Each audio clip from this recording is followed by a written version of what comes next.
हाँ जी बच्चों, तो वन सेकेंड स्वागत है आप लोगों का। हम लोग फीचर्स ऑफ कॉन्स्टिट्यूशन देख रहे हैं। कुछ बातें हमने कर ली हैं और कुछ बातें अभी हमको और करनी बाकी है। तो फीचर्स ऑफ कॉन्स्टिट्यूशन में हमने लास्ट चीज़ जो देखी थी वो देखी थी कि हमारा कॉन्स्टिट्यूशन रिजिड है या फ्लेक्सिबल है। वो भी हमने समझा कि रिजिड और फ्लेक्सिबल किसे कहते हैं और कैसे हम लोग कॉन्स्टिट्यूशन में हमारे अमेंडमेंट कर सकते हैं, उस बातों को कुछ हद तक समझा। और रिटन कॉन्स्टिट्यूशन और नॉन रिटन कॉन्स्टिट्यूशन का मतलब क्या होता है ये भी हमने बात कर ली। अब हम आज बात करते हैं जो फीचर्स ऑफ कॉन्स्टिट्यूशन है वो उसमें कौन कौन से करेक्टर कौन कौन से देश के कॉन्स्टिट्यूशन से लिए गए हैं। भाई हम ये भी जानते हैं कि हमारे देश के जो संविधान हमने बनाया तो बहुत सारे देशों से बहुत सारे अलग अलग करेक्टर्स को हमने अडॉप्ट किया है और वो अच्छा है ना, क्योंकि उन सबको फिर हमने उन सब कॉन्स्टिट्यूशन को छान लिया as stated by the B.R. Ambedkar कि उन सब कॉन्स्टिट्यूशन को हमने छान लिया, छान करके जो अच्छी अच्छी चीज़ें निकली वो हमने अपने कॉन्स्टिट्यूशन में ला करके डाल ली हैं। तो वो सोर्सेज क्या क्या हैं और वो सोर्सेज के बारे में हल्का फुल्का उन करेक्टर के बारे में भी हल्की फुल्की बातें करेंगे। तो लिख लीजिए, हेडिंग डाल लीजिए, sources of the Indian constitution, भारतीय संविधान की स्रोत, sources of the Indian constitution. तो सबसे पहले लिखिए Britain, the constitution of Britain. Britain से हमने क्या क्या चीजें अडॉप्ट की हैं। तो पहला तो लिखिए पार्लियामेंट्री फॉर्म ऑफ गवर्नमेंट। पहला लेक्चर याद कीजिए, बिल्कुल पहला, पार्लियामेंट्री फॉर्म ऑफ गवर्नमेंट, संसदीय शासन प्रणाली। Now what is parliamentary form of government, recap कीजिए। मैंने बताया था कि पार्लियामेंट्री फॉर्म ऑफ गवर्नमेंट में क्या होता है, जो 4-5 कैरेक्टरिस्टिक बताए थे मैंने। ये जो रियल हेड है वो अलग होता है, नॉमिनल हेड अलग होता है।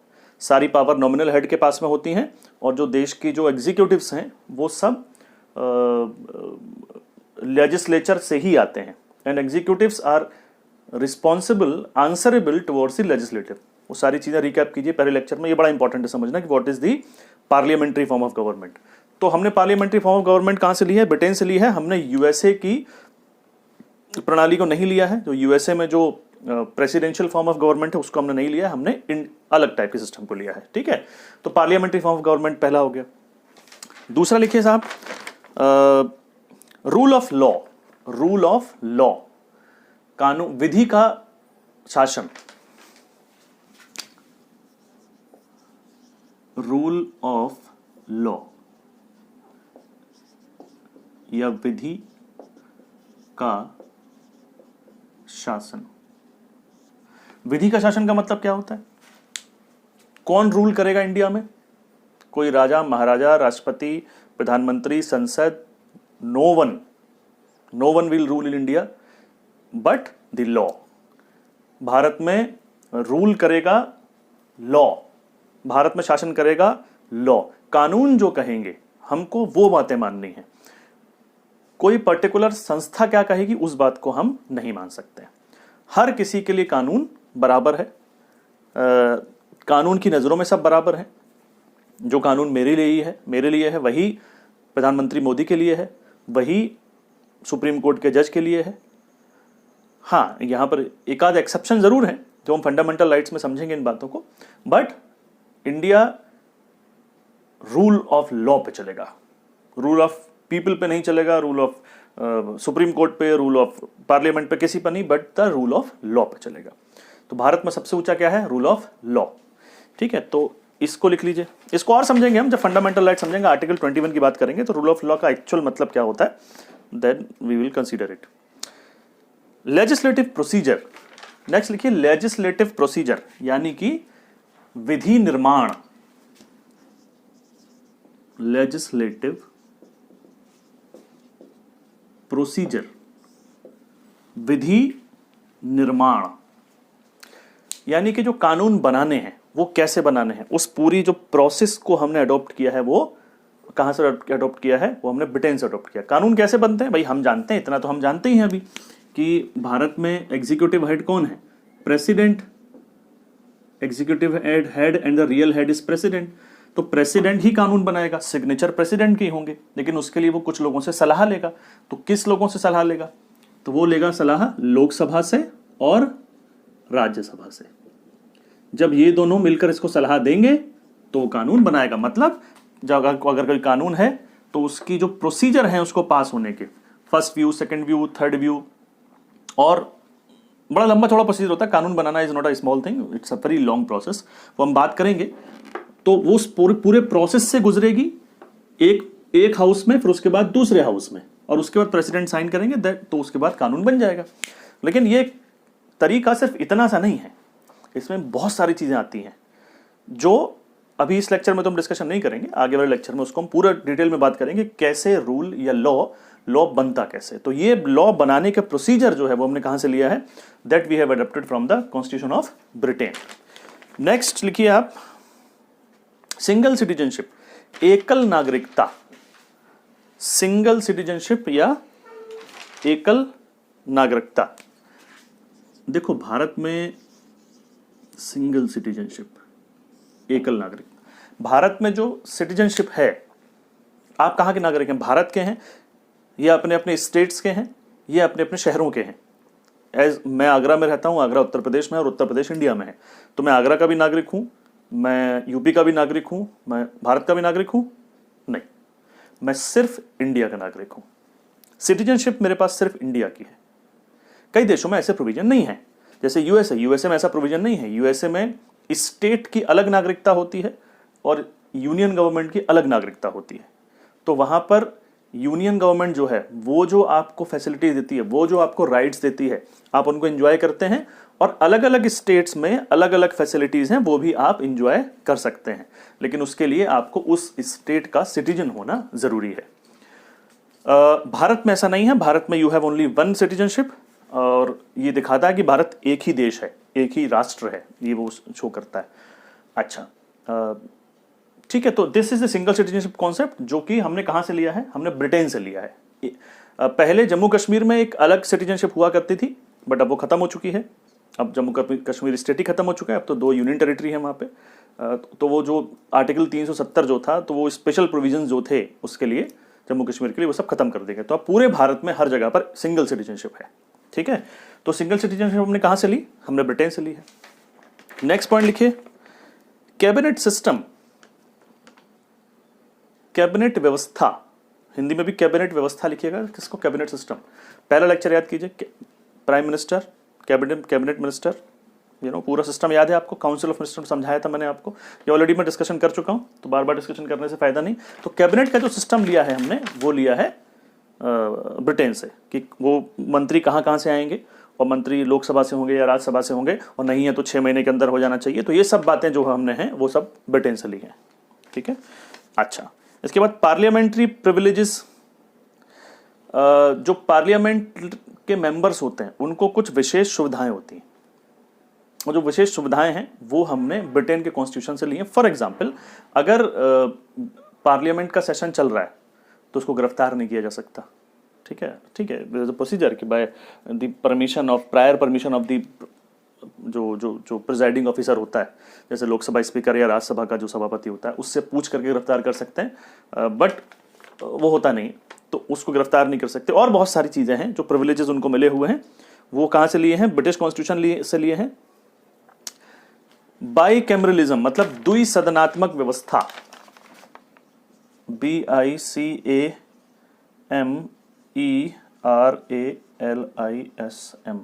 बाईकैमरलिज्म या द्विसदनात्मक व्यवस्था।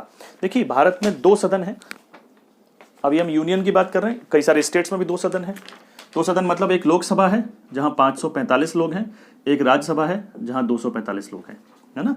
ऐसे ही ब्रिटेन में भी है, ब्रिटेन में भी 2 हाउसेज हैं, एक बोलते हैं House of Lords, House of Lords, और एक होता है हाउस ऑफ कॉमन्स। मतलब यहां सामान्य लोगों का रिप्रेजेंटेशन है इस जगह पर, और यहां पर लॉर्ड्स यानी कि जो बड़े ऊंचे लोग हुआ करते होंगे उनका रिप्रेजेंटेशन है।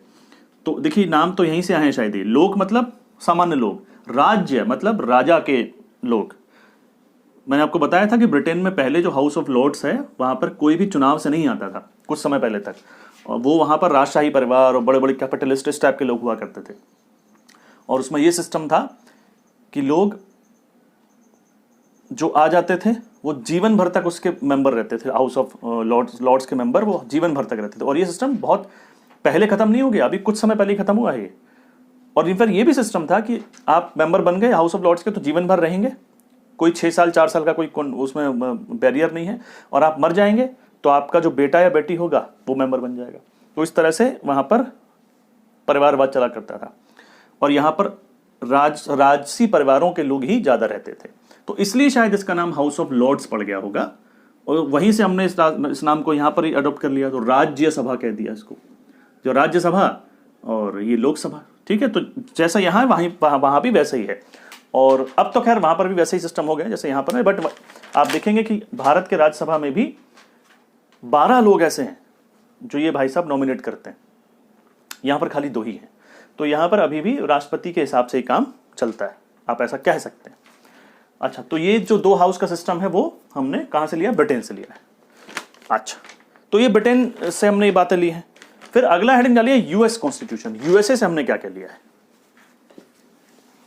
अगला हेडिंग डालिए यूएस कॉन्स्टिट्यूशन या यूनाइटेड स्टेट्स ऑफ अमेरिका का कॉन्स्टिट्यूशन। यूएसए।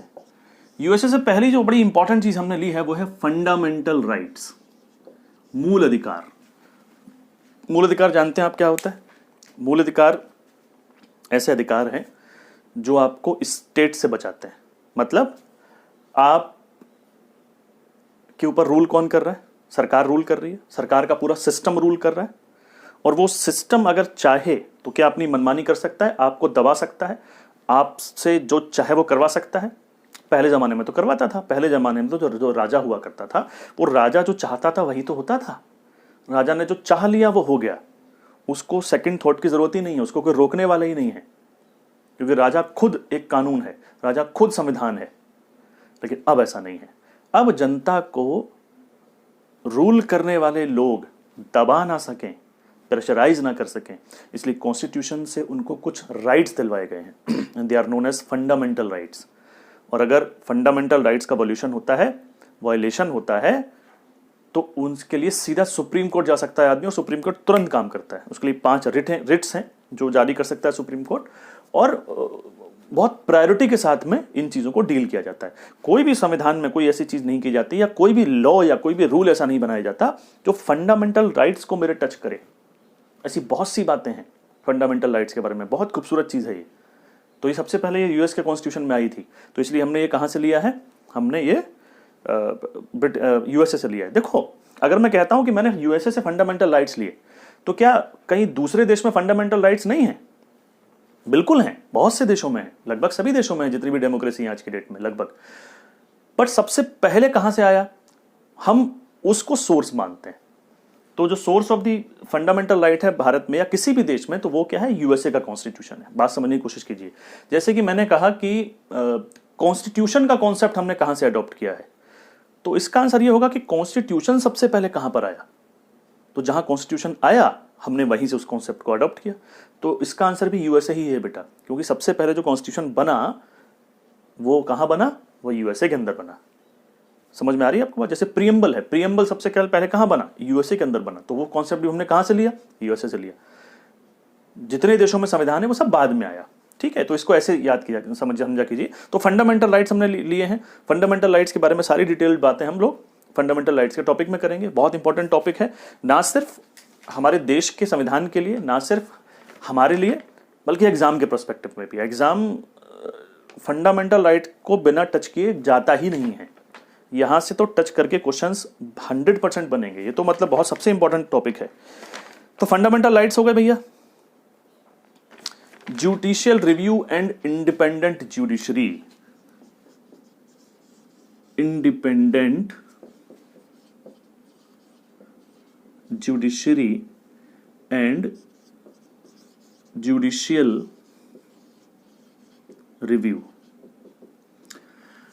देखिए, इसको हिंदी में कहते हैं कि स्वतंत्र न्यायपालिका और न्यायिक पुनर्विलोकन। स्वतंत्र न्यायपालिका और न्यायिक पुनर्विलोकन। देखिए भाई, ऐसा है, अगेन बहुत सारी बातें हम पहले लेक्चर में डिस्कशन कर चुके हैं सबसे पहले में, बट दोबारा समझ लीजिए। कोई भी स्टेट 3 चीजों पे चलता है: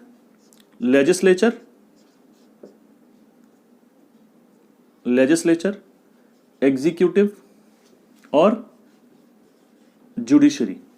लेजिस्लेचर वो लोग होते हैं जो कि कानून बनाते हैं, एग्जीक्यूटिव वो लोग होते हैं जो कानूनों को लागू करते हैं, और जुडिशरी क्या करती है फिर? ये जो कानून बनाएंगे या ये जो कानून लागू करेंगे उसमें वो लोग कहीं मनमानी तो नहीं कर रहे? वो संविधान के हिसाब से कानून बनाया है कि नहीं बनाया है? कुछ बदतमीजी तो नहीं कर दी?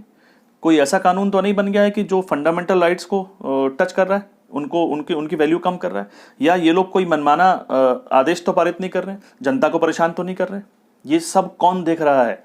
ऊपर से एक थर्ड आई बैठी हुई है जिसका नाम है जुडिशरी, न्यायपालिका। न्यायपालिका, लेजिस्लेचर कोई भी लॉ बनाता है उस लॉ को रिव्यू कर सकती है, करती है हमेशा, यह जरूरी नहीं है। ऐसा नहीं है कि लॉ लागू होने से पहले जुडिशरी के पास जाता है, क्योंकि 2016 में क्वेश्चन कंफ्यूज कर चुका है, यूपीएससी एग्जाम में पूछा गया था, तो उसमें एक स्टेटमेंट ऐसा था, उसमें आया था कि वो that automatically goes to the Supreme Court for the review. No, it does not go automatically. तो लेजिस्लेचर ने कोई कानून बना दिया तो वो कानून अगर कोई जुडिशरी के पास लेकर जाता है कि सर देखिए ये कानून बना है और ये तो संविधान के बिल्कुल उलट काम कर रहा है, संविधान ये कहता है और कानून ऐसा है, तो अगर जुडिशरी को ऐसा लगेगा तो जुडिशरी उस कानून को कैंसिल कर सकती है, रद्द कर सकती है। तो कई बार ऐसे कानूनों को रद्द किया गया है, बहुत बार किया गया, एक बार नहीं। इसी प्रकार से एग्जीक्यूटिव अगर कोई आदेश पारित करता है, कोई ऑर्डर देता है, और अगर वो ऑर्डर ऐसा है जो कि किसी तरह से संविधान के अनुरूप नहीं है, which is not in this sync of the Constitution as per the judiciary, as per the constitution of India, तो जुडिशरी उस आदेश को भी रद्द कर सकती है, कैंसिल कर सकती है। ये this is known as judicial review, इसको हम कहते हैं न्यायिक पुनर्विलोकन, ठीक है। लेकिन अगर जुडिशरी, अब लेजिस्लेचर और एग्जीक्यूटिव में क्या मामला है? एग्जीक्यूटिव लेजिस्लेचर तो सही तो आता है, तो और इससे ये लोग बनते हैं, तो ये तो एक ही थाली के चट्टे बट्टे आप कह सकते हैं, ये तो एक ही तरह के लोग हैं, सब एक ही मिले जुले लोग हैं। और अगर जुडिशरी भी इसी से मिली जुली होती फिर तो ये तीनों मिलकर मनमानी करते, लेकिन नहीं, इंडिया में क्या किया गया कि जुडिशरी को सेपरेट कर दिया गया। बोले भैया जुडिशरी जो है वो एग्जीक्यूटिव और लेजिस्लेटिव से अलग है, इंडिपेंडेंट जुडिशरी है, इसका अपॉइंटमेंट तो राष्ट्रपति करेगा बस, और वो अपॉइंटमेंट के लिए भी कौन लोग अपॉइंट किए जाना है वो इनसे नहीं पूछा जाएगा, उसके लिए अलग सिस्टम है, उसके लिए कोलोजियम है। मतलब सामान्य भाषा में, लेमन लैंग्वेज में अगर मैं कहूं, नॉट टेक्निकल लैंग्वेज, तो जुडिशरी का अपॉइंटमेंट भी ये लोग खुद ही करते हैं, सिग्नेचर खाली राष्ट्रपति के होते हैं, अपॉइंटमेंट खुद करते हैं, एडमिनिस्ट्रेशन खुद चलाते हैं, और सब कुछ अपना इनका अलग है। सरकार का इनके ऊपर किसी प्रकार का कोई प्रेशर नहीं है। और इनकी जो सैलरीज वगैरह हैं, सुप्रीम कोर्ट, हाई कोर्ट के जजेस की जो सैलरी है या जो पेंशन्स हैं, वो सब भी कंसोलिडेटेड फंड से आती हैं, संचित निधि से आती हैं, और उन पर भारित होती हैं। मतलब they are charge upon the consolidated fund, which means सरकार उनमें कटौती नहीं कर सकती, सरकार उस पर डिस्कशन कर सकती है, कोई वोटिंग नहीं होगी उसके ऊपर। तो ये बिल्कुल इंडिपेंडेंट है, इनको हटाया भी नहीं जा सकता। हटाने के लिए भी एक प्रोसेस है अलग, बहुत लंबा चौड़ा, वो इस्तेमाल किया जाता है, लेकिन वो आज तक हुआ नहीं इंडिया में। कोशिश की गई एक दो जजेस के लिए, लेकिन वो इतना कॉम्प्लिकेटेड प्रोसीजर है कि वो पूरा होना लगभग असंभव सा ही है। तो जुडिशरी बिल्कुल स्वतंत्र, मन के हिसाब से काम करती है जैसे चाहेगी, और ये जरूरी है। अगर ये मन मर्जी से काम नहीं करेंगी तो इनके दबाव में आ सकती है, और इनके दबाव में आ जाएगी तो दिक्कत हो जाएगी। फिर तो जो ये कहेंगे जुडिशरी वही कहेगी, समझ रहे हैं? तो इस बात पे भाई कई बार विवाद भी हुए हैं, इन दोनों में लड़ाई भी रहती है, बहुत लड़ाई रहती है। ये इनसे परेशान है और ये इनसे परेशान है। ये कहते हैं साहब जुडिशरी में भ्रष्टाचार चलता है, अपॉइंटमेंट में पैसे वैसे ले लेते हैं वो लोग। हो सकता है होता हो, लेकिन क्या करें, तुमसे पूछ के करें क्या? क्योंकि अगर तुमसे पूछ के अपॉइंटमेंट करेंगे तो तुम तो अपने नेता डाल दोगे उसके अंदर, अलग अलग पार्टी के नेता पहुंच जाएंगे, सुप्रीम कोर्ट के जज बन जाएंगे, इंडिया खत्म कर देंगे। वो तो कोई भी केस सुप्रीम कोर्ट में पहुंचेगा तो अपने हिसाब से डिसीजन लेंगे फिर तो अभी तक तो ऐसा नहीं होता है, और आगे भी भगवान करे देखो ऐसा ना हो। और ये इस चीज़ ने इंडिया को बचा के रखा हुआ है। अदरवाइज बहुत पहले इंदिरा गांधी जी जो थी, उन्होंने इतने मनमर्जी वाले कानून बनाए थे कि अगर सुप्रीम कोर्ट नहीं होता तो जाने क्या हो गया होता। अब तक सुप्रीम कोर्ट ने उन सबको धीरे धीरे करके कैंसिल किया, बहुत से कानूनों को। नॉट ओनली इंदिरा गांधी जी, बहुत सारे लोगों ने बनाए ऐसे कानून जो सुप्रीम कोर्ट को लगा और उन्होंने उनको मना कर दिया, उन कानूनों को। नहीं साहब ये कानून गलत है, ये कानून गलत है। अभी भी होता रहता है। आधार कार्ड को लेकर अभी एक फुटबॉल का मैच चल रहा है। आधार कार्ड में सरकार कुछ कहती है, जुडिशरी कुछ कहती है, सरकार कुछ कहती है, जुडिशरी कुछ कहती है। तो आधार कार्ड अभी तक मैंडेटरी नहीं हो पाया है, बट हाँ कुछ जगह बीच का रास्ता निकाल लिया गया, कुछ जगह मैंडेटरी हो गया है, क्योंकि जुडिशरी का कहना है ये आधार कार्ड मैंडेटरी करके आप आर्टिकल 21 जो है उसका वायलेशन कर रहे हैं, क्योंकि आर्टिकल 21 कहता है कि आपको निजता के साथ जीने का अधिकार है, आपकी प्राइवेसी का आपको राइट है। तो अगर मैं आपके आंखों का रेटिना का स्कैन, उंगलियों के स्कैन जबरदस्ती दूंगा तो आपकी निजता कहाँ रही, आपकी प्राइवेसी कहाँ रही। तो इसलिए ये वाला एक गेम थोड़ा चल रहा है जो अभी भी चल रहा है, और इस तरह की चीजें बहुत सारी चलती रहती हैं लेजिस्लेचर और एग्जीक्यूटिव्स के बीच में। तो जुडिशियल रिव्यू समझ में आया आपको क्या होता है, कहां से लिया, यूएसए, इंडिपेंडेंट जुडिशरी यूएसए, ठीक है। नेक्स्ट लिखिए साहब यूएसए कॉन्स्टिट्यूशन से, impeachment of the president, impeachment of the president, राष्ट्रपति पर महाभियोग, इम्पीचमेंट ऑफ द प्रेसिडेंट या राष्ट्रपति पर महाभियोग, ये क्या होता है, ये तो आप लोग जानते होंगे, सुना होगा आप लोगों ने। जो बच्चे पहली बार पढ़ रहे हैं, जिन्होंने आज तक कभी पॉलिटिकल साइंस नहीं पढ़ी है, उनसे मैं एक चीज बोलना चाहता हूं कि उनको हो सकता है अभी एक दो लेक्चर थोड़े कम समझ में आएंगे, क्योंकि मैं क्या कर रहा हूं इन लेक्चर्स में, मैं आगे वाली चीजों को जल्दी जल्दी समरी कर रहा हूं। तो आपने कहीं और पहले पढ़ा हुआ है तो आपको जल्दी समझ में आ रहा होगा, अदरवाइज थोड़ा सा हल्का फुल्का समझ में आ रहा होगा, ज्यादा नहीं, तो चिंता की कोई बात नहीं है। जैसे ही, लेकिन पढ़ने जरूर हैं ये लेक्चर, चिंता की कोई बात नहीं है, क्योंकि जैसे ही हम इन टॉपिक्स पर पहुंचेंगे तो धीरे धीरे एक एक चीज बिल्कुल क्रिस्टल क्लियर हो जाएगी, एक भी डाउट नहीं रहेगा। दिस इज माई 100% वादा टू यू, ठीक है। जो पहली बार पढ़ रहे हैं उनके लिए बोला है, वो घबराए ना। मुझे मालूम है बहुत सारी बड़ी बड़ी चीजों को मैं शॉर्ट में अभी हल्का सा इंट्रोडक्शन दे रहा हूं कि वो होता क्या है, कैसे होता है, क्यों होता है, और बहुत सारी बातें हम आगे चल के करेंगे, चिंता ना करें आप, ठीक है। हाँ, तो क्या बताया बेटा, नेक्स्ट मैंने क्या बताया, हाँ, इंपीचमेंट ऑफ द प्रेसिडेंट, राष्ट्रपति पर महाभियोग, महाभियोग या इंपीचमेंट क्या होता है,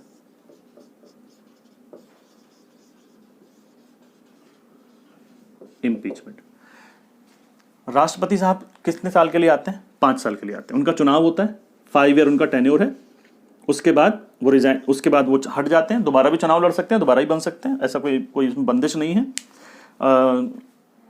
उससे पहले रिजाइन भी कर सकते हैं, वाइस प्रेसिडेंट को रिजाइन करके, वाइस प्रेसिडेंट भी होता है भारत में, उसको रिजाइन करके आप घर पे बैठ सकते हैं, या हो सकता है मर जाएं तो भी वेकेंट हो सकता है पोस्ट। तो क्या 5 साल से पहले उनको हटाया जा सकता है, आंसर इज नो। उनको जनरल सर्कमस्टेंसेस में नहीं हटाया सकता। अरे राजा साहब हैं यार, वो तो भारत के पहले नागरिक हैं, हेड ऑफ द नेशन हैं, उनको कैसे हटा दोगे आप, वो कुछ भी करें आप उनको नहीं हटा सकते। But there is a provision in the Constitution कि अगर वो कोई ऐसा काम कर दें कि जो कॉन्स्टिट्यूशन का वायलेशन कर रहा है, मतलब the president cannot do something as per the Constitution and he had performed that work is known as the violation of the constitution. Now violation of the constitution कहीं भी कॉन्स्टिट्यूशन के अंदर, संविधान के अंदर समझाया नहीं गया है कि संविधान का अतिक्रमण किसे कहा जाएगा, कि ऐसा कोई काम उन्होंने कर दिया जो उनको नहीं करना था, मतलब एग्जाम्पल कहीं ऐसा लिखा नहीं है। आज के डेट में हम इसको इस तरह से मानते हैं कि अगर काउंसिल ऑफ मिनिस्टर ने उनको कोई सजेशन दिया और उन्होंने वो नहीं मान रहे हैं, वो साइन कर ही नहीं रहे हैं, तो उसको काउंसिल, आप उसको वायलेशन ऑफ कॉन्स्टिट्यूशन कह सकते हैं। बट एज आई सेड कि ये कभी हुआ नहीं है भारत के अंदर, ये इम्पीचमेंट कभी लगा नहीं है। अगर कभी लगेगा राष्ट्रपति के ऊपर तो शायद सुप्रीम कोर्ट में मामला जाएगा और सुप्रीम कोर्ट इन चीज़ों की और ज़्यादा तरीके से, बेहतर तरीके से व्याख्या करेगा। अभी इसकी बहुत ज़्यादा एक्सप्लेनेशन नहीं है इम्पीचमेंट का, but there is a process. और अगर ऐसा होता है, इम्पीचमेंट तब लगेगा जब राष्ट्रपति ऐसा कुछ करता है, और ऐसा कुछ करता है तो उसको प्रूव किया जाएगा संसद में, पार्लियामेंट में। ये सुप्रीम कोर्ट डिसाइड नहीं करेगा कि उन्होंने संविधान का अतिक्रमण किया कि नहीं किया, पार्लियामेंट शैल डिसाइड। और पार्लियामेंट में एक कानून बनेगा और फिर एब्सोल्यूट मेजॉरिटी से वो पास होगा, और उसके बाद वो, अगर संसद के दोनों सदनों में से वो कानून पास होता है, जो आसान नहीं है, वो लंबा चौड़ा प्रोसीजर है, वो पास होता है, तो राष्ट्रपति को रिजाइन अपने पोस्ट से तुरंत करना पड़ेगा। तो ये एक प्रोविजन है इम्पीचमेंट का। तो कहाँ से लिया ये प्रोविजन हमने, ये प्रोविजन भी बेटा हमने यूएसए से इसको लिया हुआ है ना। तो इम्पीचमेंट का हो गया प्रोसेस यूएसए से। Now removal of the Supreme court and the high court जजेस, सुप्रीम कोर्ट और हाई कोर्ट के जजों को उनके पद से हटाना, removal of the Supreme court and high court जजेस। देखिए, प्रेसिडेंट को किससे हटाते हैं, इम्पीचमेंट से। Supreme court and high Court के जो जजेस हैं उनको कैसे हटाते हैं, कई जगह किताबों में उसके लिए इम्पीचमेंट शब्द का प्रयोग कर दिया जाता है, क्योंकि राष्ट्रपति को हटाने का जो प्रोसेस होता है वो प्रोसेस और सुप्रीम कोर्ट और हाई कोर्ट के जज को उनके पोस्ट से हटाने का प्रोसेस मिलता जुलता है, सेम नहीं है, मिलता जुलता है। इनको भी सिर्फ पार्लियामेंट अपने पोस्ट से हटा सकती है और ये और ज्यादा कॉम्प्लिकेटेड प्रोसेस है। दोनों एक प्रोसेस नहीं है। राष्ट्रपति को हटाने की प्रक्रिया और सुप्रीम कोर्ट और हाई कोर्ट को हटाने की प्रक्रिया आर दी सेपरेट थिंग। दोनों प्रोसेस में बहुत अंतर है। इसलिए कहीं कहीं आपको ये मिल जाएगा कि सुप्रीम कोर्ट और हाई कोर्ट के जज को भी इंपीचमेंट से हटाते हैं, but not as per the constitution of India. Constitution of India के अनुसार इनको हटाने की अलग प्रोसीजर दिया हुआ है। उसके लिए हम महाभियोग शब्द का इस्तेमाल नहीं करते हैं, नहीं करते हैं, नहीं करते हैं। याद रखिएगा इस बात को। Impeachment is only used for the president of India. इसके लिए प्रेसिडेंट ऑफ इंडिया, इसके लिए हम लोग इम्पीचमेंट का प्रयोग नहीं करेंगे। ठीक है, इस बात को दिमाग में बैठा लीजिएगा। कहीं लिखा पढ़ा है या किसी ने बताया है उसको भूल जाइएगा, बिलीव मी। ठीक है, अच्छा, तो इनको कैसे हटाया जाएगा, वो प्रोसेस जो है that is also taken from the constitution of USA. और यूएसए से लास्ट चीज और लिख लेते हैं। लास्ट चीज क्या लिया, the post of vice president, उपराष्ट्रपति का पद। पोस्ट ऑफ वाइस प्रेसिडेंट, उपराष्ट्रपति का पद। भैया भारत में एक प्रेसिडेंट है, प्रेसिडेंट मतलब राजा साहब हैं, तो बिल्कुल सिंहासन रूढ़ हैं, सिंहासन बैठे हुए। अब राजा साहब के जो सिंहासन है वो कभी खाली नहीं हो सकता, एक सेकंड के लिए भी खाली नहीं हो सकता। तो हमने क्या किया, जैसे यूएसए से लिया तो यूएसए ने किया था पहले इसको, तो हमने क्या किया साहब, वाइस प्रेसिडेंट बनाएंगे। एक वाइस प्रेसिडेंट साहब हैं, उनका चुनाव होगा, बाकायदा इलेक्शन होगा उनका, लगभग उसी तरह से होगा जैसे प्रेसिडेंट का, थोड़ा सा चेंजेस है। तो प्रेसिडेंट का चुनाव हुआ, बैठ गए साहब प्रेसिडेंट साहब, अच्छा सर नमस्कार थैंक यू। अब वाइस प्रेसिडेंट का चुनाव हुआ, वाइस प्रेसिडेंट बन गए। वाइस प्रेसिडेंट भी बड़ी वैल्यू रखते हैं, सेकंड नागरिक हैं भारत के। फर्स्ट नागरिक ये हैं, सेकंड नागरिक ये हैं। और उनको बैठा दिया साहब। वाइस प्रेसिडेंट ने कहा सर मेरा काम क्या है। बोले काम सर कुछ नहीं है आपका, आपका बस एक ही काम है कि अगर ये पोस्ट खाली हो जाए, मतलब ये रिजाइन कर दें, इनकी डेथ हो जाए, इन पर इंपीचमेंट लग जाए, तो अगर ये पोस्ट एक सेकंड के लिए भी खाली हो जाए किसी भी कारण से, तो आप तुरंत इस पोस्ट पर बैठ जाएंगे। समझ गए, बस इतना ही काम है आपका। बोले तब तक, वो तब तक कुछ नहीं, बैठिए, एसी चला देते हैं, कमरे में बैठिए। बोले अच्छा ठीक ठीक है भाई, बैठ जाते हैं। सैलरी कितनी मिलेगी, वो सैलरी खाएगी भाई, सैलरी तो काम करने की मिलती है ना। तो आप जब काम है ही नहीं आपका, बैठाया है आपको, तो सैलरी थोड़ी मिलेगी सर। और ओके साहब, तो उसने कहा ठीक है भाई, अपनी पोस्ट अपने पास रखो, घर जा रहा हूँ अपने। आप काम करोगे, सैलरी नहीं मिलेगी तो कौन करेगा काम। तो vice president is the post in the constitution जिसका कि कोई ऑफिशियल काम नहीं है। दिमाग में रखिएगा इस बात को। हमारे देश के संविधान ने हमारे वाइस प्रेसिडेंट को, हमारे उपराष्ट्रपति को कोई काम नहीं दिया है। बेटा आपका कोई काम नहीं है, इसलिए आपकी कोई सैलरी भी नहीं है। अगर ये पोस्ट खाली हो जाए then only you will have this salary as a president only. आपको फिर प्रेसिडेंट वाली सैलरी भी मिलेगी और प्रेसिडेंट के काम करने पड़ेंगे आपको। तो फिर ये तो तैयारी नहीं था। तो लोगों ने कहा अच्छा एक काम करो यार, एक काम करो, फिर इसको सैलरी तो देनी पड़ेगी, तो इसको कोई तब तक और काम करा दो। तो एक काम करते हैं, अब जैसे एक लोकसभा होता है, एक राज्यसभा होता है, तो राज्यसभा का जो प्रिजाइडिंग ऑफिसर होता है वो बना देते हैं इसको। मतलब राज्यसभा का जो सभापति होता है वो बना दिया जाता है वाइस प्रेसिडेंट को। लोकसभा का जो स्पीकर होता है वो तो लोकसभा से ही आता है, लेकिन राज्यसभा का जो चेयरपर्सन होता है वो वाइस प्रेसिडेंट होता है। बोले सर तुम्हारे पास कोई काम नहीं है तो चलो ये वाला काम संभाल लो और इस काम की सैलरी ले लेना। तो वाइस प्रेसिडेंट जो सैलरी लेता है वो सैलरी लेता है सभापति की, राज्यसभा के चेयरपर्सन की सैलरी लेता है, वो वाइस प्रेसिडेंट की सैलरी नहीं लेता है। That is why there is no salary of vice president in the constitution of India. बात समझ लीजिएगा इसको, ठीक है ना, समझ गए। अच्छा, एक छोटा सा डिफरेंस है यूएसए और इंडिया के वाइस प्रेसिडेंट में। यूएसए में क्या है कि यूएसए में मान लीजिए, यूएसए में 4 साल तक प्रेसिडेंट रहता है। तो यूएसए में मान लीजिए कि सन 2020 में प्रेसिडेंट आया, तो कब तक रहेगा, वो रहेगा 2026 तक। और मान लीजिए कि 2023 में ही उसकी डेथ हो जाती है या रिजाइन कर देता है वो, तो वहां वाइस प्रेसिडेंट बन जाएगा यहाँ पर। और वाइस प्रेसिडेंट कब तक बना रहेगा, वो 2023 से लेकर पूरे टेन्योर जब तक वो खत्म नहीं हो जाता तब तक वहां का वाइस प्रेसिडेंट उस पोस्ट पर रहता है, जब तक टेन्योर खत्म नहीं हो जाता। वहां चुनाव तो अगले 2026 में ही होंगे प्रेसिडेंट के लिए, समझ रहे हैं? इंडिया में ऐसा नहीं है। इंडिया में मान लीजिए 2022 में कोई प्रेसिडेंट आया और उसका टेन्योर 2027 तक है, क्योंकि यहाँ तो 5 साल है, 2027 है, और मान लीजिए 2023 में प्रेसिडेंट ने रिजाइन कर दिया या इम्पीचमेंट लग गया या डेथ हो गई, कुछ हो गया, तो भारत में ये सिर्फ अगले 6 महीने तक रहेगा, only for a period of 6 month. 6 महीने के अंदर अंदर यहां फिर से चुनाव होंगे और फिर से दूसरा राष्ट्रपति चुन करके आएगा। तो इंडिया में प्रेसिडेंट की पोस्ट सिर्फ 6 महीने के लिए वेकेंट रह सकती है। वेकेंट से मतलब ये टेक केयर करेगा उसकी, और 6 महीने के अंदर अंदर चुनाव कराने ही पड़ेंगे। This is the difference between USA का वाइस प्रेसिडेंट एंड इंडिया का वाइस प्रेसिडेंट। बात समझ में आई आपको कि इंडिया का वाइस प्रेसिडेंट सिर्फ 6 महीने तक मैक्सिमम रह सकता है, और ये मैक्सिमम, और ये जो है, जो जितना भी रेस्ट ऑफ द टेन्योर होगा उस पूरे टेन्योर तक काम करेगा। बात समझ में आ रही है आप लोगों की? ओके, तो दिस इज द वाइस। अच्छा, मान लीजिए दोनों मर जाए कहीं, सॉरी ऐसे उल्टे सीधे शब्द क्यों बोल रहा हूं मैं, दोनों रिजाइन कर दें एक साथ, एक ही दिन दोनों की लड़ाई हो जाए मोदी साहब से, अब रिजाइन, आज ही रिजाइन कर रहे हैं, फिर क्या होगा? अब कौन बनेगा प्रेसिडेंट? अब उस काम को कौन संभालेगा? तो जो सुप्रीम कोर्ट का चीफ जस्टिस होता है, फिर वो उस काम को संभालेगा। मान लो वो भी गुस्सा हो जाए, वो भी रिजाइन कर दे, तो फिर सुप्रीम कोर्ट के जो सीनियर मोस्ट जजेस होता है वो संभालेगा उस काम को। मतलब सारे जज रिजाइन कर दें, तो ऐसा कोई प्रावधान संविधान में है नहीं। फिर तो समझो कि भूकंप आ जाए, सुनामी आ जाए, एस्टेरॉयड टकरा जाए, दुनिया खत्म हो जाए, तो ऐसे समझो उसको। तो प्रेसिडेंट के बाद वाइस प्रेसिडेंट, और दोनों नहीं है तो सुप्रीम कोर्ट का जज, बस इतना याद रखिएगा, ठीक है? तो the post of vice president is also taken from the adopted from the constitution of USA. अच्छा, ये तो यूएसए से लेने वाली मेन बातें हो गई।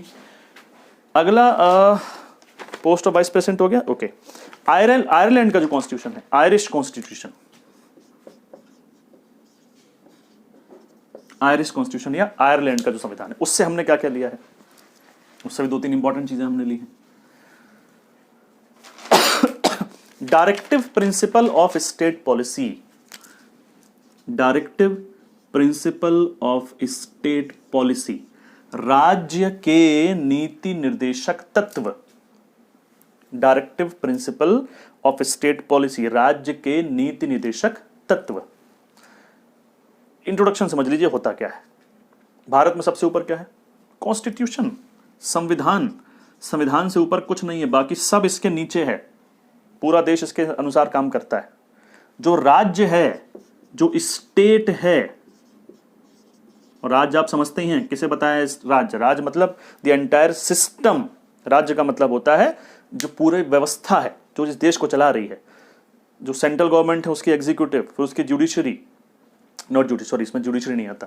राज्य का मतलब यहां से वहां, वहां से वहां, ये एरिया नहीं है। राज्य का मतलब है जो सरकारें हैं, सारी सरकारें, मतलब केंद्र सरकार, यूनियन गवर्नमेंट, मतलब केंद्र की विधायिका, ऐसे लिख लेते हैं।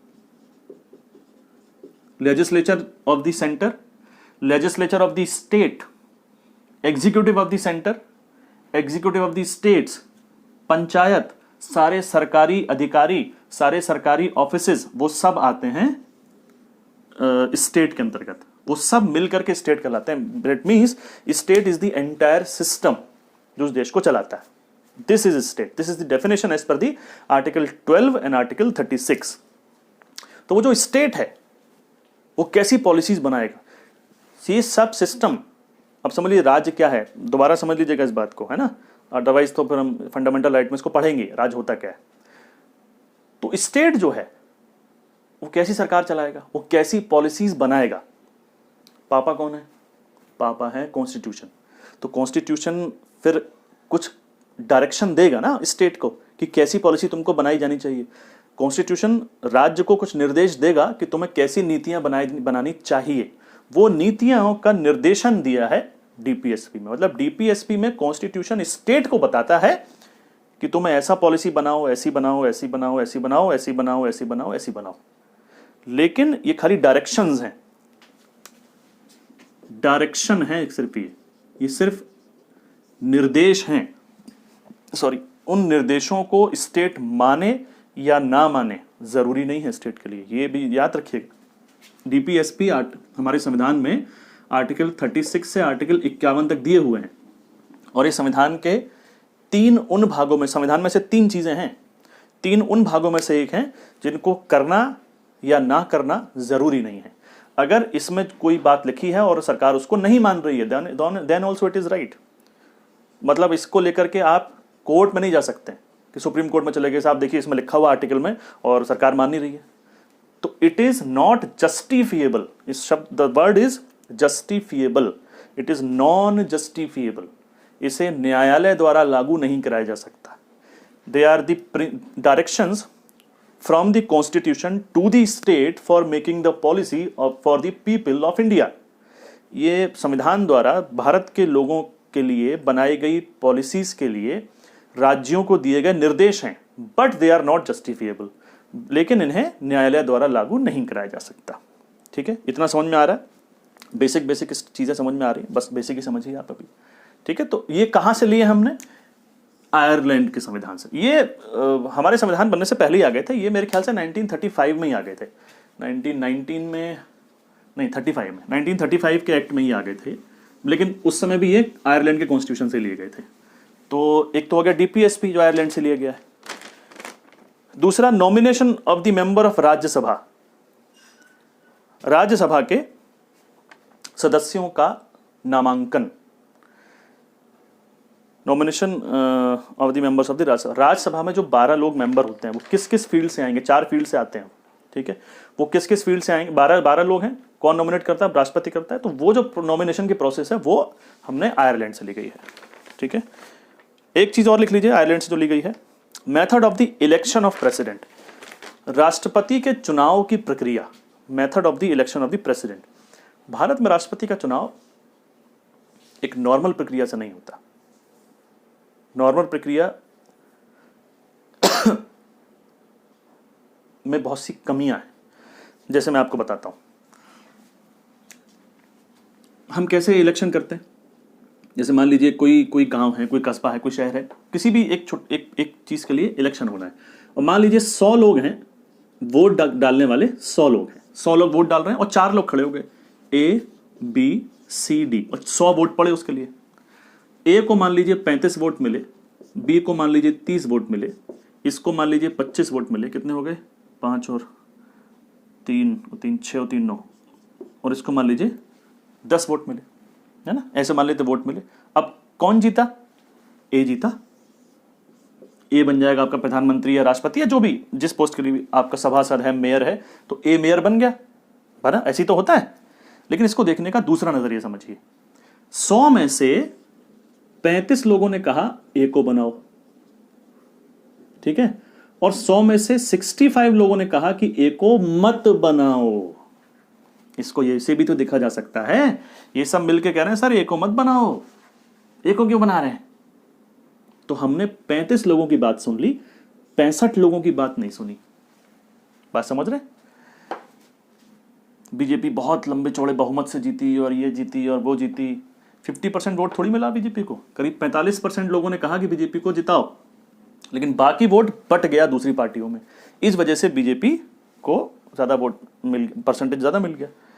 तो ये एक कमी है जो आपको दिख रहा है। कई लोग इसको कमी मानते हैं, कई लोग कहते हैं नहीं भाई ये सिस्टम ही ठीक है, अदरवाइज तो एक मंच पे तो लोग का आना बड़ा मुश्किल है, क्योंकि इंडिया में बहुत सारी डिस्पैरिटी है, बहुत सारी अज्ञानता है, एजुकेशन का अभाव है। तो कई सारे लोग सिर्फ इसलिए वोट दे देते हैं क्योंकि मेरी जाति है, मेरा धर्म है। कई सारे, ज्यादातर लोग आजकल इसी चक्कर में वोट दे देते हैं बिना दिमाग लगाए। तो ये सिस्टम को बोलते हैं फर्स्ट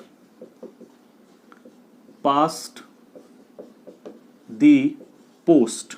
क्या बोलते हैं इसको? फर्स्ट पास्ट दी पोस्ट। जो पहला आएगा उसको पोस्ट मिल जाएगी। बट प्रेसिडेंट के इलेक्शन में ऐसा नहीं है, और बहुत सारे इलेक्शंस में ऐसा नहीं है।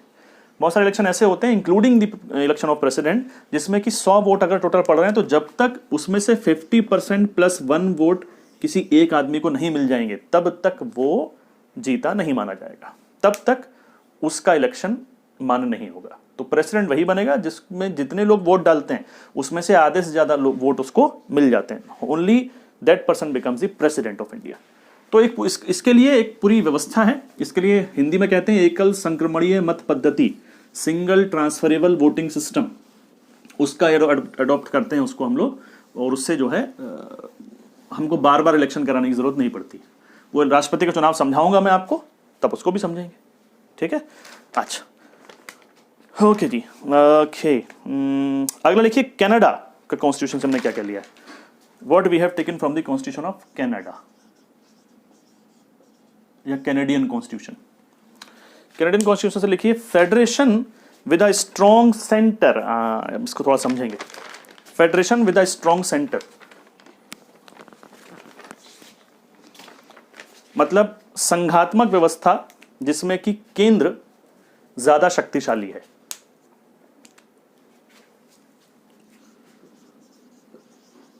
फेडरेशन, देखो दो तरह की सरकारें हो सकती हैं, एक फेडरेशन हो सकती है, एक हो सकती है यूनिटरी,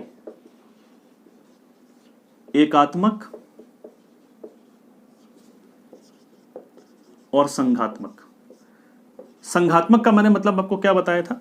संघात्मक का मैंने आपको बताया था मतलब कि जब there is a division of power between centre and state. Bharat में कौन बड़े हैं, पीएम साहब बड़े हैं या सीएम साहब बड़े हैं? तो आंसर इस कोई बड़ा छोटा नहीं है। कॉन्स्टिट्यूशन ने हमारे एक लिस्ट बना के दे रखी है, आप जानते हैं, union list, state list, concurrent list, और इसमें जो सब्जेक्ट हैं उसी हिसाब से आपको कानून बनाने हैं। This is the division of power, और डिवीजन ऑफ पावर को ही हम कहते हैं फेडरेशन, संघात्मक व्यवस्था। इसके बारे में हम पहले भी बातें कर चुके हैं। एकात्मक राज्य, यूनिटरी किसे कहेंगे? इसका बिल्कुल अपोजिट, मतलब कि एक सेंटर है और उस सेंटर के पास सारी पावर है, वह केंद्र ही सारी शक्तियां हैं, खाली एक जगह से सारे कानून बन रहे हैं। That is the unitary system. India क्या है? फेडरेशन है कि यूनिटरी है? India is federation.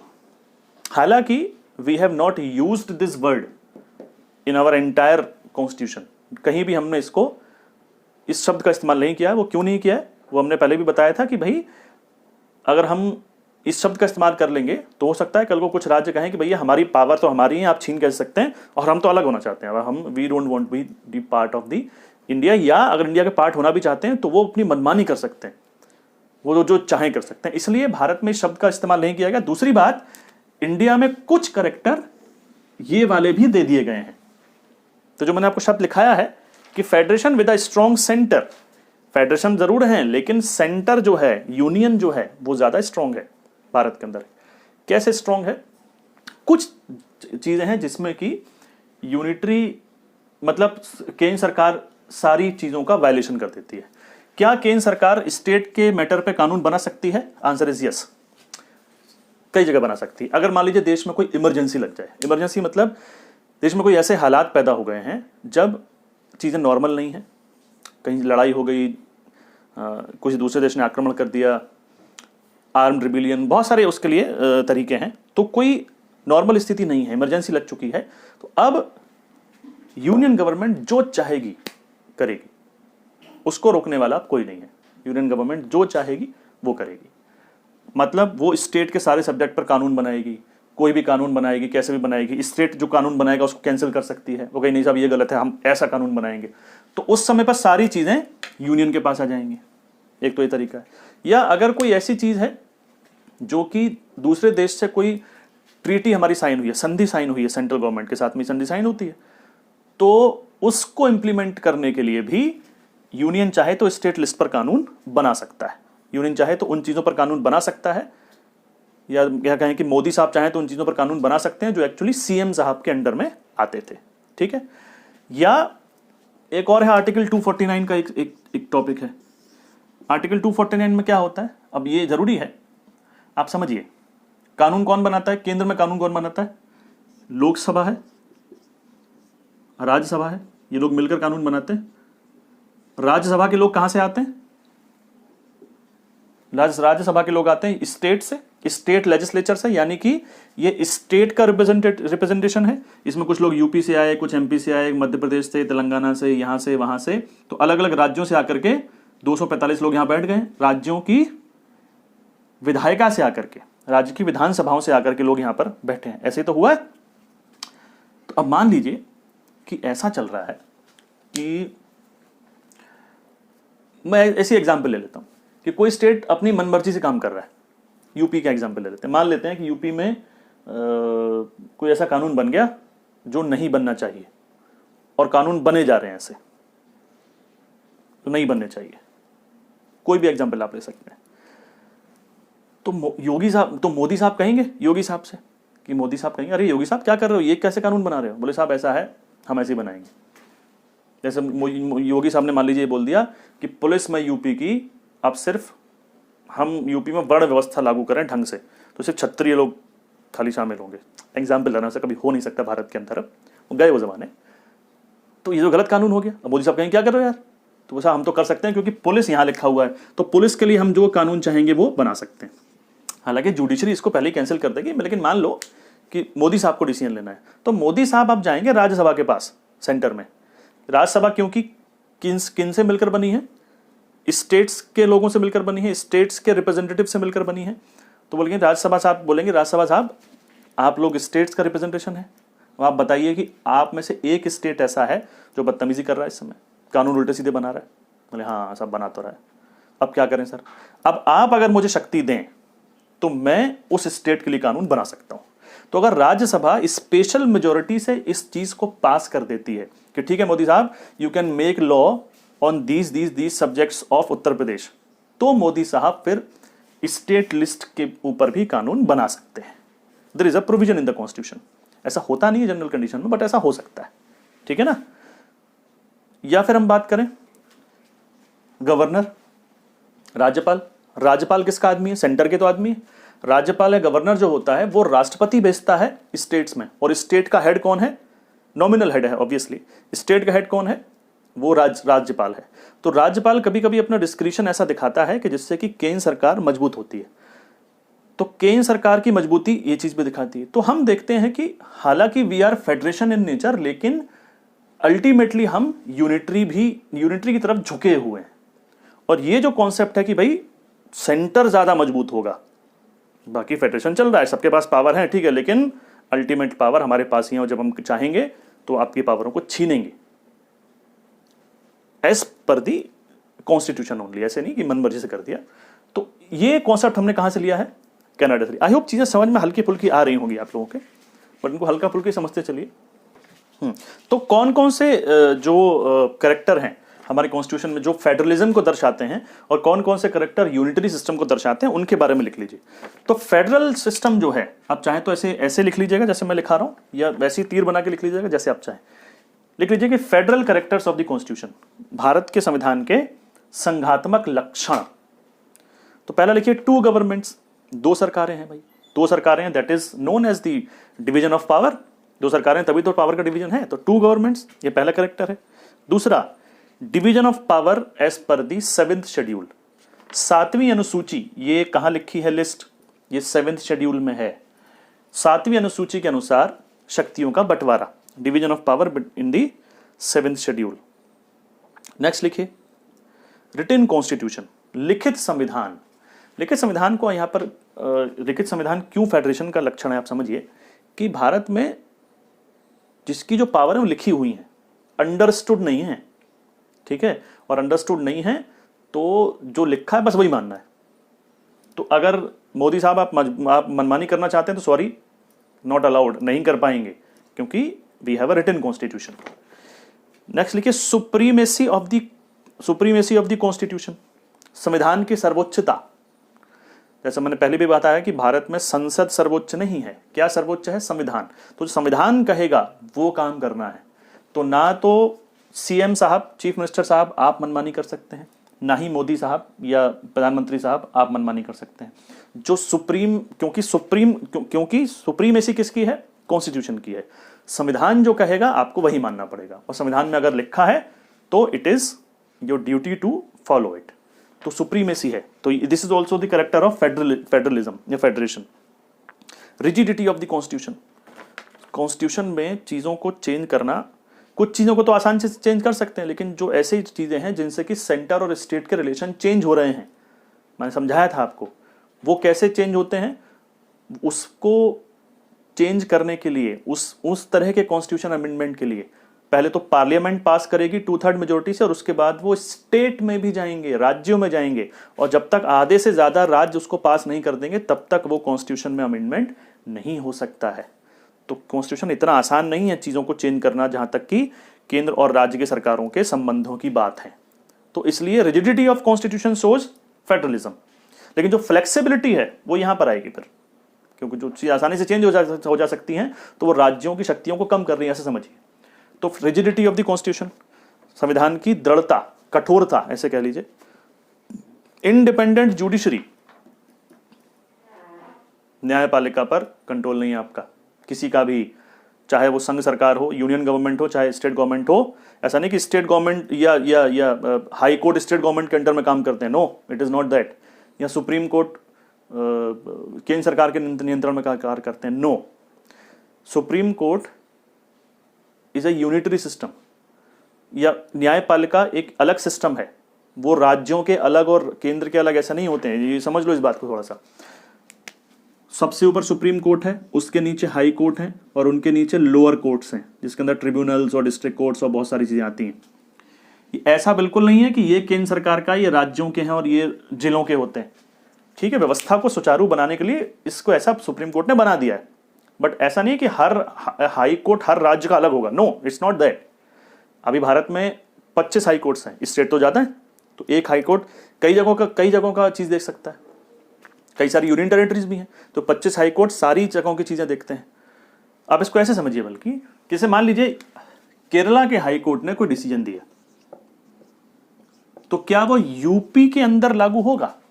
केरल के हाई कोर्ट ने कोई डिसीजन दिया है, जैसे मान लो उसने डिसीजन दिया कि महिलाओं का मंदिर में प्रवेश से को रोका नहीं जा सकता, तो क्या यह आदेश यूपी में भी लागू होगा? Answer is yes. ज्यादातर बच्चों ने नो बोला होगा, मुझे मालूम है, बट इसका आंसर इज यस, क्योंकि ये हर राज्य का अलग नहीं है। कोर्ट ने कह दिया तो पूरे भारत के लागू के लिए है भैया वो, तो किसी भी हाई कोर्ट के डिसीजन पूरे देश में लागू होते हैं, और सुप्रीम कोर्ट के तो होते ही हैं, ठीक है। तो ये सिस्टम इनका अलग है, राज्य का अलग या केंद्र का अलग ऐसा कुछ नहीं है। ये इसलिए राज्य और केंद्र सरकारों का कुछ भी लेना देना इनसे नहीं होता है। तो इसलिए क्या है, ये इस बात को इंश्योर करता है कि भारत में फेडरल गवर्नमेंट ढंग से काम करे। अगला लिखिए, द्विसदनात्मक व्यवस्था, बाईकैमरलिज्म। द्विसदनात्मक व्यवस्था, बाईकैमरलिज्म। द्विसदन मैंने बताया अभी कि लोकसभा और राज्यसभा। राज्यसभा में लोग कहां से आते हैं? राज्यों की लेजिस्लेटिव असेंबली से आते हैं। तो ये राज्यों के जो नेता हैं, ऐसे मान लो राज्यों के नेताओं का समूह है, ये अलग अलग राज्यों से कुछ लोग आए हुए हैं। तो ये क्या केंद्र सरकार को मनमानी करने देंगे? नहीं करने देंगे। और केंद्र सरकार जब तक कोई डिसीजन ले ही नहीं सकती जब तक कि इन दोनों में उसकी मेजोरिटी नहीं है, तब तक ज्यादातर कानून नहीं बनाए जा सकते हैं। बात समझ में आ रहे हैं आप? तो ये दो सदन जो बने हैं, ये भी केंद्र सरकार को मनमानी करने से रोकते हैं, यानी फेडरलिज्म को बढ़ावा देते हैं। डिवीजन ऑफ पावर ही तो हो गया, कुछ पावर इनके पास, कुछ पावर इनके पास। नाउ यूनिटरी कैरेक्टर क्या है? कहां कहां हम देखते हैं कि भाई केंद्र सरकार ज्यादा पावरफुल है, कहां कहां हम ये देखते हैं। लेकिन सिंगल सिटीजनशिप, यहां लिखिएगा सिंगल सिटीजनशिप, एकल नागरिकता। एकल नागरिकता मतलब भारत में एक ही नागरिकता है, तो आप चाहे उत्तर प्रदेश के हो, मध्य प्रदेश के हो, तेलंगाना के हो, कर्नाटका के हो, आप इंडिया के हैं, स्टेट के नहीं है। तो इट शोज कि इंडिया इज वन नेशन, है ना। वन नेशन तो है, बट पावर शायद सेंटर के पास ज्यादा। It shows like this only. Next लिखिए, फ्लेक्सिबिलिटी ऑफ द कॉन्स्टिट्यूशन।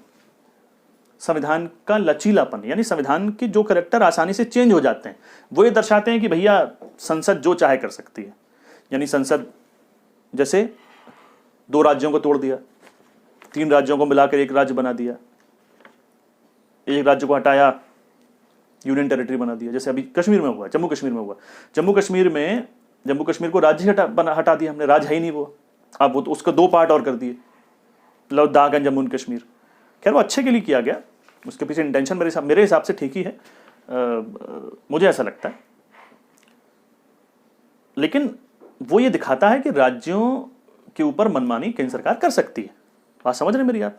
तो जो लचीलापन है कॉन्स्टिट्यूशन का, वो केंद्र को ज्यादा पावर देता है। ठीक है, नेक्स्ट लिखिए, अपॉइंटमेंट ऑफ द गवर्नर। राज्यपाल का नियुक्ति। राज्यपाल जो होता है, स्टेट में सबसे ऊपर कौन है? राज्यपाल, गवर्नर। चीफ मिनिस्टर उसके बाद आता है। पावर सारी चीफ मिनिस्टर के पास ही है। जैसे कि सेंटर में सारी पावर प्रधानमंत्री के पास है, लेकिन एक्चुअली सेंटर का हेड कौन है? राष्ट्रपति है। उसी टाइप से स्टेट्स में सारी पावर तो चीफ मिनिस्टर के पास है, लेकिन वहां का हेड कौन है? गवर्नर है। तो गवर्नर का अपॉइंटमेंट किसने किया? वो सेंटर से आया है। राष्ट्रपति साहब ने अपॉइंटमेंट किया है, लेकिन राष्ट्रपति साहब तो वही करते हैं ना जो प्रधानमंत्री साहब कहते हैं। तो एक्चुअली जितने भी गवर्नर इंडिया में होते हैं, प्रैक्टिकली जितने भी गवर्नर इंडिया में होते हैं, वो सब उसी विचारधारा को फॉलो करने वाले होते हैं जिसकी सरकार केंद्र में होती है। हालांकि गवर्नर को पॉलिटिकली आइसोलेटेड होना चाहिए, ये बात है, लेकिन भाई दिमाग में तो आदमी की चीजें रहती हैं ना।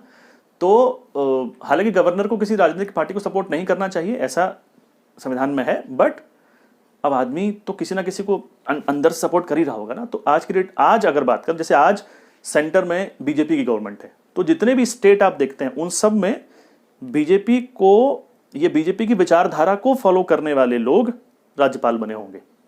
तो जब ये बने होंगे तो इसका मतलब कहीं ना कहीं एक कमांड हर राज्य के ऊपर सेंटर की है। समझ रहे हैं? इमरजेंसी प्रोविजंस, आपातकालीन व्यवस्थाएं। इमरजेंसी क्या होता है कि जब ऐसी सिचुएशन है जब कोई नॉर्मल सी नहीं चल रही है, उसके कई सारे आधार हो सकते हैं। We will discuss it later जब हम इमरजेंसी पढ़ेंगे। 3 इमरजेंसीज भारत में हैं और उन 3 इमरजेंसीज में भी बहुत सारी चीजें हैं। तो इमरजेंसी मतलब जब सब कुछ बिगड़ गया, हालात बिगड़ गए, तो सारी पावर केंद्र अपने हाथ में ले लेता है, जो अभी हमने डिस्कशन किया। तो फिर अब क्या हो जाता है? यूनिटरी गवर्नमेंट हो जाता है। तो India is federal but having most of the characters like a unitary system. Next लिख लीजिए आर्टिकल 29, आर्टिकल 249, जो मैंने आपको अभी समझाया। इसी वजह से, इन कैरेक्टर की वजह से इंडिया को फेडरल नहीं कहते हैं, कुछ और नामों से भी जाना जाता है। लिख लीजिए, because of these characters only, Bharat के संविधान के इन्हीं लक्षणों के अनुसार और इन्हीं लक्षणों के कारण, because of these character only, India is also known as, Bharat को निम्नलिखित नामों से जाना जाता है। India is also known as quasi federal, QUASI, federal, quasi, QUASI space FEDERAL, quasi federal, comma bargaining federal, BARGAINING, bargaining federal, मतलब bargain करके, bargaining federal, comma cooperative federalism,